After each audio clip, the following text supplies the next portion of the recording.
All right, I'm calling the Wednesday, September 29th, 2021 Code Review Task Force meeting to order at 5:30 p.m. The clerk will note that all members are present in person or joining via Zoom. I'd like a quorum. We've got some that are absent or joining. Oh, via this Zoom. is my updated. Yes. Sorry, I apologize. The following members are absent or joining via Zoom: Michelle Ward, Steve Roush, Eric Cameron, Tim Hull, Joshua Walls. Also not present is Sarah Sadiq, and we do not currently have a quorum. Members of the public may attend in person or participate online via Zoom at zoom.us/join, and by typing in meeting ID 967-2248-7363. Once you are logged in to the meeting, please use the chat feature to tell the moderator if you wish to speak to a particular item. You may also call into the meeting at 651-372-8299 and enter the meeting ID number. More information is available in the agenda packet and is on the city website. Now on to the agenda. Since we do not have a quorum, we have 1, 2, 3, 4, 5 voting members. We cannot, to my knowledge, make any motions or conduct any formal business. Is that correct? That is correct, Mr. Chair. And what would you recommend that we do today? The only thing we have the authority to do is continue to a time certain, but given the size of the task force, trying to pick a date would be very difficult and uncertain. So really, the only thing I think we can do is just adjourn tonight's meeting and plan to take tonight's agenda and add it to the next meeting to the extent we can, and try to go through as efficiently as we can to catch up and keep with our schedule. And we'll try to do a better job probably of seeing who's gonna attend or not attend so that we don't have people show up for what amounts to a 5-minute meeting, unfortunately, but this was unanticipated. Steve Roush is remote. That's correct, but because we don't have a declared emergency and we don't have a designation of the participant's public location to dial in remotely, we're unable to take advantage of the electronic communication provisions in the open meeting law. So we weren't going to be able to have those remote attendees vote or participate because we haven't complied with the requirements that are in that 13D.02 section of state law. So. And even then, we get to 6.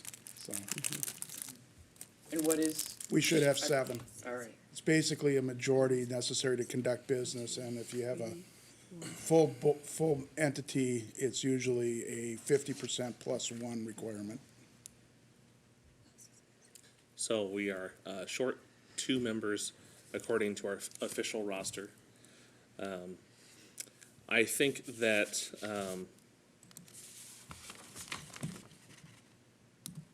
what I would like to do, if it's acceptable, is I'd like to get a brief update from the city on the outstanding action items, if that's possible. City Manager Lee, do you have any updates? Thank you, Chair Nusma. We do not have any outstanding items. City Clerk and I reviewed that just shortly ago, and we did not have any outstanding items. Okay. There was a specific question last time about determining where the best place for a hardship waiver to be put, whether it be codified in statute or in city policy. Did the city determine a place for that? Chair and task force members, we have placed it in the code Okay, for consideration. okay, The language is in your packet in the section, I think it's 147, basically authorizing the city manager to consider an application or request for reduction or waiver.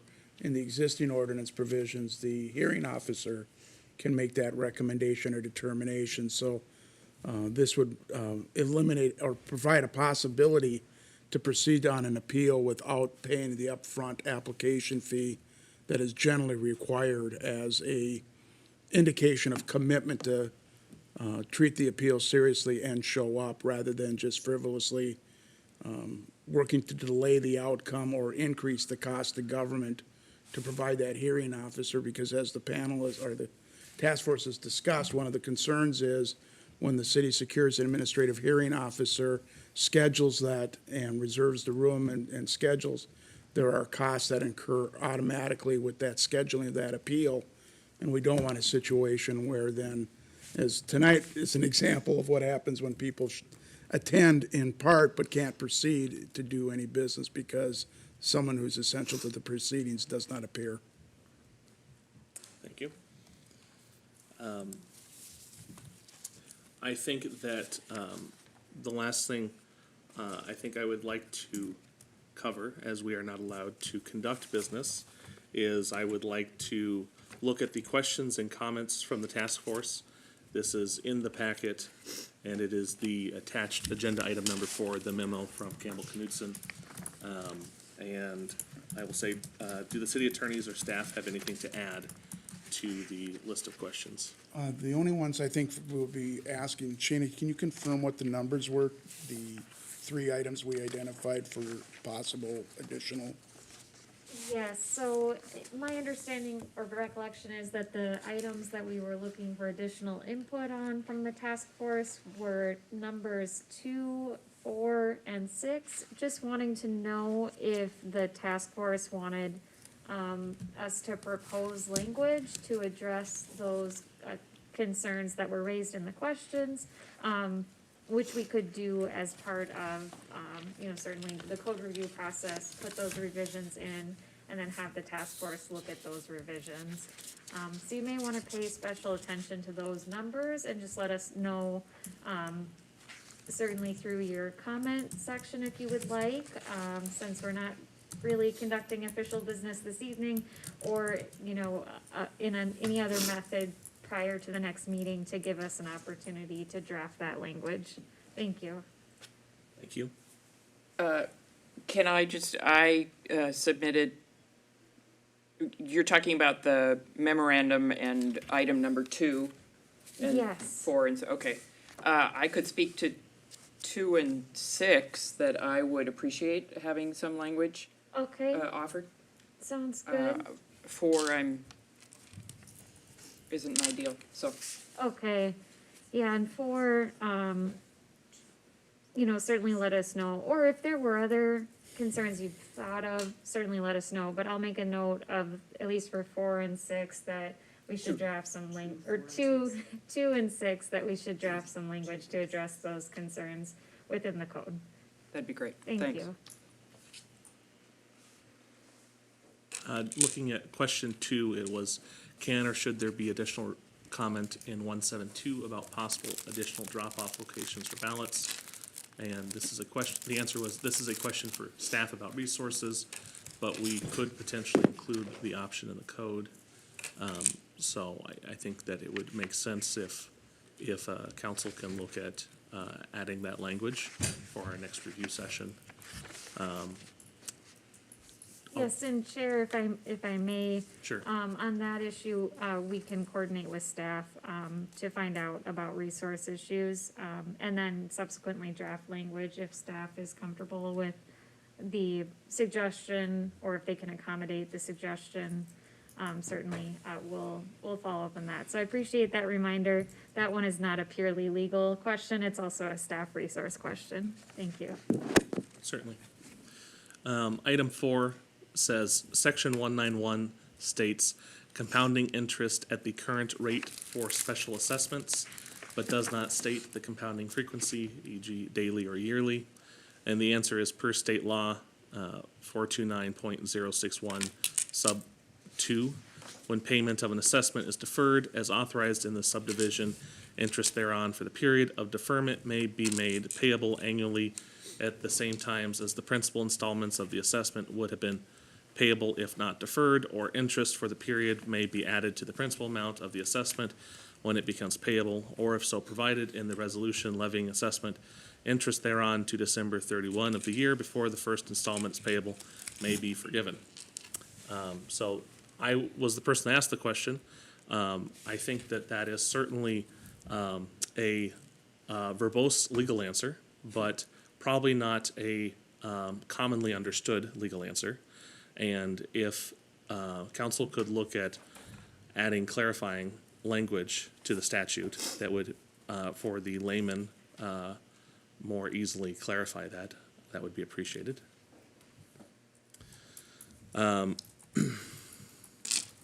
Question 6 says, Section 192, is the intention not to review the income of non-spouse joint owners of the property, or could the description be more general, like applicant or any all joint owners? And then there was another person that asked the same thing, and the answer was the description could be more general and include all joint owners.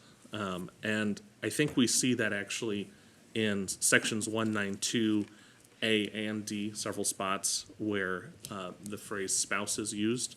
And I think that seeing language proposed to reflect joint ownership rather than spouse would be appreciated.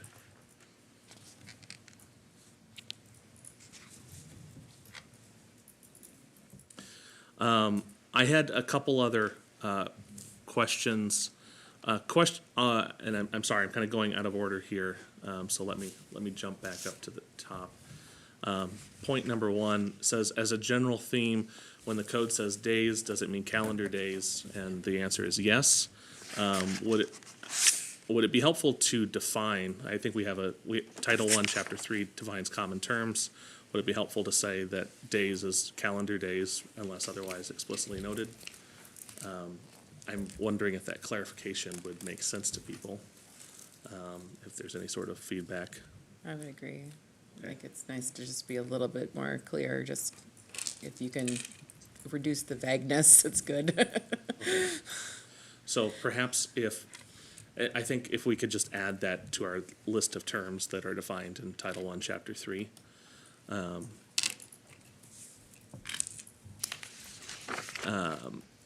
And I think let's just, I had a question about question 3.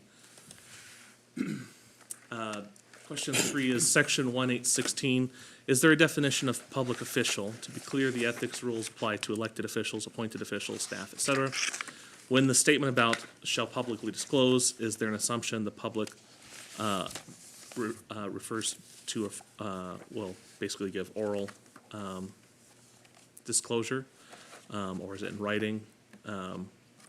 And the answer is there is no definition of public official in this section. As written, it applies to elected and appointed officials, i.e. commission members.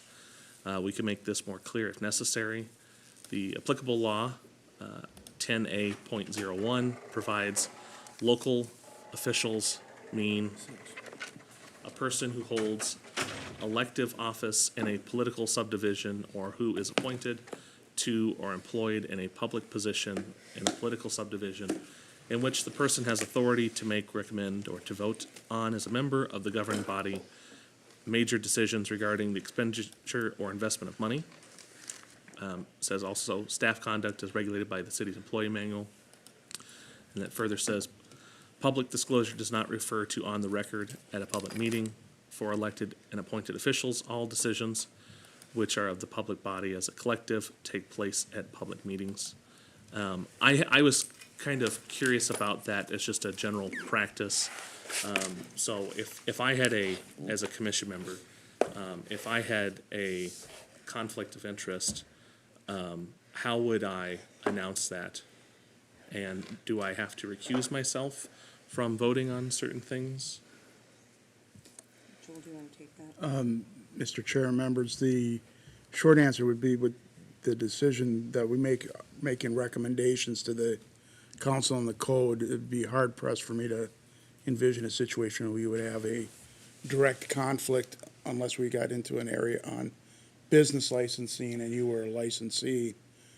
At that point, the appropriate mechanism is simply to announce the conflict and indicate that because of that conflict, you're going to abstain from participation in the discussion and vote.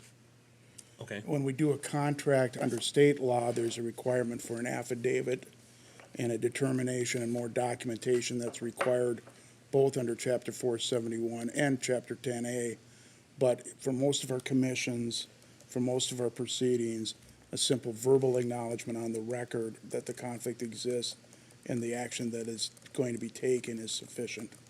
Okay, so to be clear, I wouldn't have to specify what the nature of the conflict is to say that I own this property at this place and this is why I'd have a conflict, but to state that I have a conflict. Mr. Chair, there's been some discussion historically, not in Burnsville, but in other cities, that because some elected officials simply declared a conflict for the convenience of not having to cast a vote on a difficult matter, that there should be some expression of what actually is the conflict, whether it's a familiar relationship in the business, whether it's an economic, so no details, no in-depth, financial information to document how severe the conflict is or anything. But the general best practices advice is a short, succinct statement that indicates there is what you believe either actual conflict or an apparent conflict justifying the non-participation rather than just declaring a conflict for convenience. So again, no real bright line of how much, but the guidance is something that explains what the conflict is or why you're deciding to abstain. There's some dicta in some of the Supreme Court decisions that indicate that great deference will be provided by the court to officials who want to avoid the appearance of impropriety and declare the conflict. So the encouragement from the court is, when in doubt, don't participate. Now, there are exceptions to that rule as well, using an analysis that the court has adopted regarding the necessity of the vote, the level of the conflict.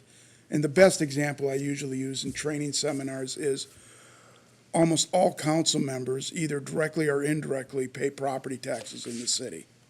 But there is no way to adopt the property tax levy by the city unless those council members vote.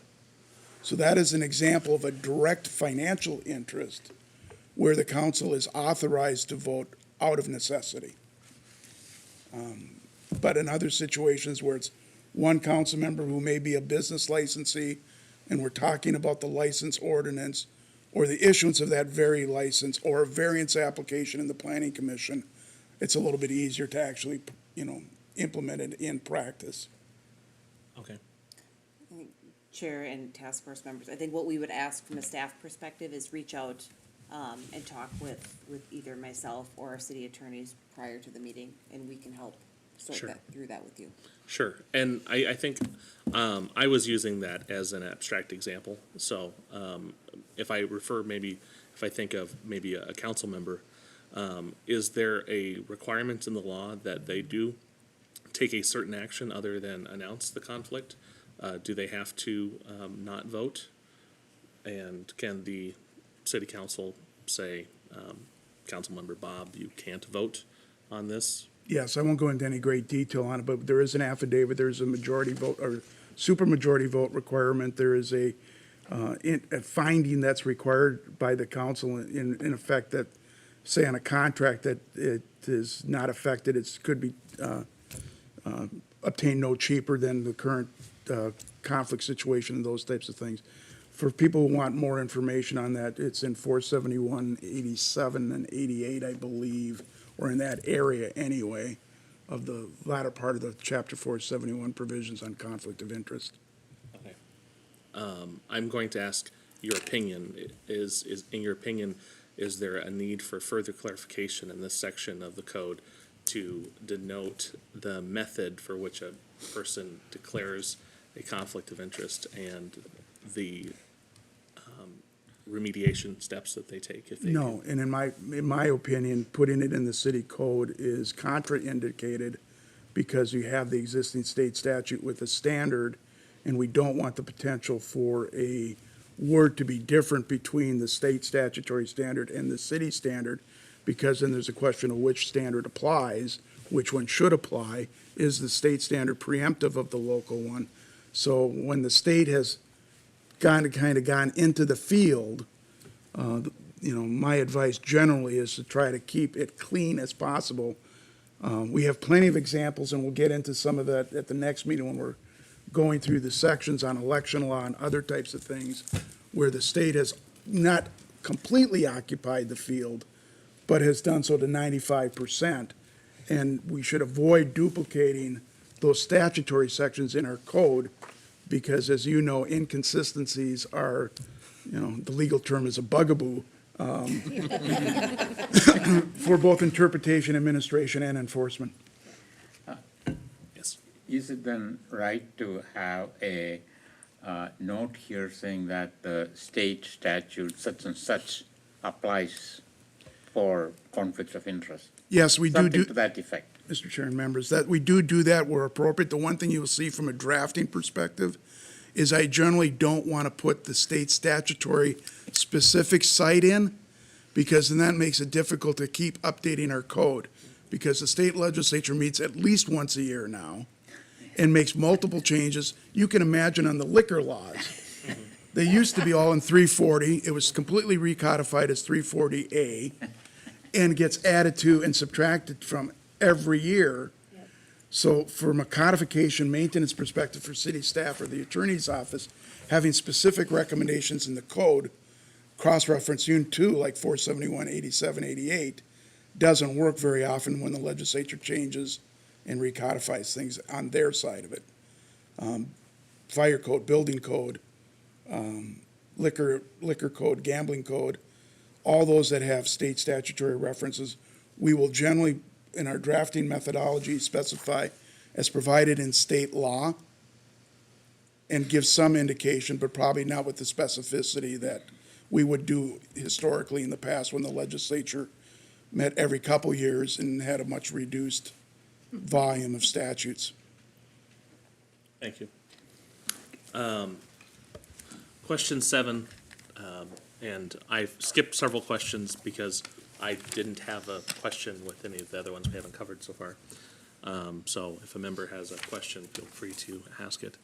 But question 7, section 192A, according to their most recent federal income tax, how will this information be gathered if this information is from a tax form? And would a tax return from 5 years prior be considered recent?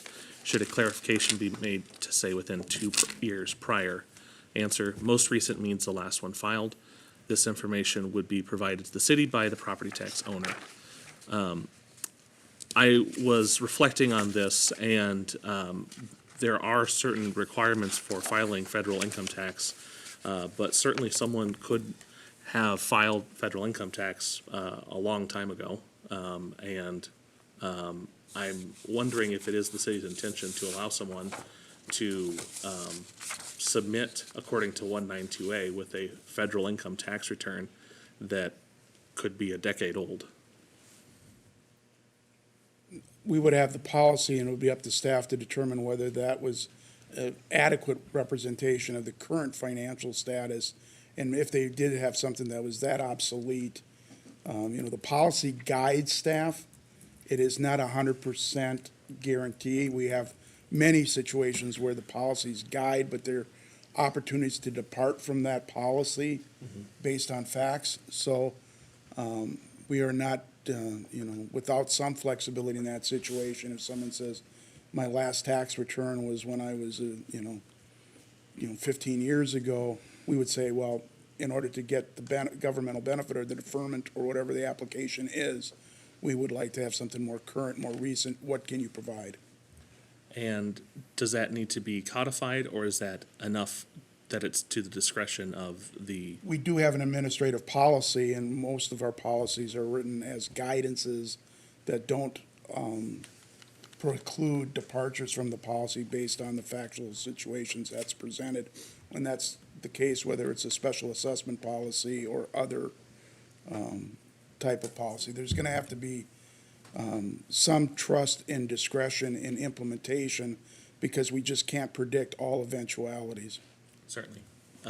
Mr. Peterson? Yeah, my name is Ryan Peterson. I'm the Public Works Director. The engineering department is in my area. I used to be city engineer, so yeah, I do have some experience in this area as the engineering department processes special assessments. And the very next sentence says, If no such return was made, the clerk shall require the applicant to submit other pertinent information to show that this qualification is met, and that does happen. So, I guess, I don't know if you're looking for an opinion, but if it does work for us that, if they don't have something recent, there's other ways that, you can show that, financially, you're not, you're meeting that less than 1% of your, the assessment is, less than 1% of what you earned that year. I don't know if I have any real specific examples, but our assessment technician has gone through this before. What I'm hearing is that there doesn't need to be a statutory clarification.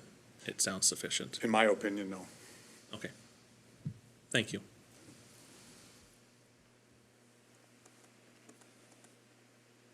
Item 12, 112.6, has CIP been defined earlier? Answer, no, it had not. I think, would it be beneficial for CIP to be in either our, in either Title I, Chapter 3 as one of our defined terms, or the commenter said, could it be spelled out in 112.6 if not defined? Is that Certainly, I mean, either way might work. I don't know if I suspect CIP appears in other locations, yeah, and I'm just running a search here, actually. So I just searched for the term CIP, and I'm seeing it only appears in 1-10-6 and 1-12-6. So it may not need to be a term that is generally defined. We Okay. could maybe just define it or reference it better within this section itself. okay? And there are statutory references to the capital improvements plan for review and adoption by the city, particularly metropolitan cities, by the Met Council, and that references back in chapter 473. Okay. Michael, did I see that your hand was raised, or did I? No, I just do this. Okay. Thank you, though. All right. Do the task force members have any other questions regarding the question agenda? Yes, Michael. Yeah, now I do. Okay. It's mainly about the disability provision. So just to clarify, Oh, I thought I had seen us go all over, so I just got here. yep, so just to clarify, two things. One, right now, we're just referring to agenda item 4, which is, we were going through the memorandum, and looking through those questions together. And then we are actually, one person short of a quorum tonight, and so we cannot take any, voting action. And so, I think that, I want to make sure that I'm within the bounds of the law here, but I believe, to my understanding, we could continue to have dialogue and discussion as long as we are not making decisions about the direction and about the code. Is that correct? We've probably gone farther afield than I'm normally comfortable doing already, because it is not just the taking of actions that determine the open meeting law requirements, but receiving information or conducting business. And so on some of this, we've probably gone pretty far afield of actually conducting business as defined by the statutory views of the open meeting law. Okay, So so, Mr. Chair, yes, sir. do you plan on asking all these questions again at our next meeting, because we don't have a quorum, and so many of our members are not hearing this right now, and they're going to need clarification. That's, as you've been going through it, I appreciate what you're trying to do, but Certainly. you're doing it to a group that can't vote on it, can't discuss it, and we don't have the people here to make that happen. And we're going to have to, if you want these questions answered for the entire group, we're going to have to go through these again. Yeah, that's a great point. And so, I think that I would refer any member who is not able to join tonight to the recording of this session to go over the memo that we have discussed and been more educated on, but that we should conclude tonight's discussion because we are not able to make votes. So I believe that I will make the privileged motion to adjourn. And, do you Can have we a- discuss anything else, though? Nope. So, Unfortunately, my understanding is that because there are only 6 voting members currently here, and we need 7 voting members by the quorum law, by the quorum rule, that we would be conducting business. And to Dan's point, we do need to conduct this business at our next meeting. because we have 12 members? We currently have 12 members on our rolls. Okay. And we need over 50.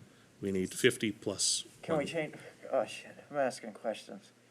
So, Yes, the answer is yes. We could, in the bylaws, reduce the quorum, With like a constitutional amendment or something like that? just the bylaws for the Okay. board, yeah, but we couldn't do that obviously No, at this meeting. correct.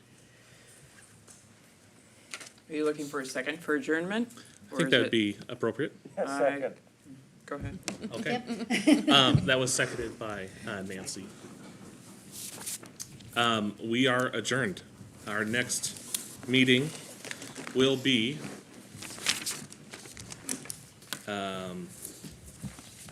the next code review task force meeting is scheduled for October 27th, 2021 at 5:30 PM here in the council chambers. Our homework, I would say, is to continue to review Title II. We will have the dialogue that we were supposed to have tonight then instead. It's my understanding that the city will be making Title III, Chapter 1 has been provided in the packet, so we begin our review. As it is extensive, and so I'm going to read the script, I'm sorry. I apologize. Title III, Chapter 1 has also been provided in the packet, so we can begin our review. As it is extensive, and the November meeting was moved a week earlier due to the holidays. Comments on Title III, Chapter 1 will be due by Wednesday, November 3. Now, that is no longer applicable because we have lost a month. So, I think that we will just have to push things out 1 month. Were we provided chapter 3? It's not before tonight. It's now in the, it should be in the Dropbox, is my understanding. It's in the packet online as well as Dropbox, chair and task force members. And given tonight's inability to actually hold a meeting, we'll update the schedule, and communicate that as well. Yes. What is the date for the November meeting? The date for the November meeting, Pulling it up here. Looks like the 17th. November 17th. 17th of November. Thank you. Yep. We are adjourned. Thank you.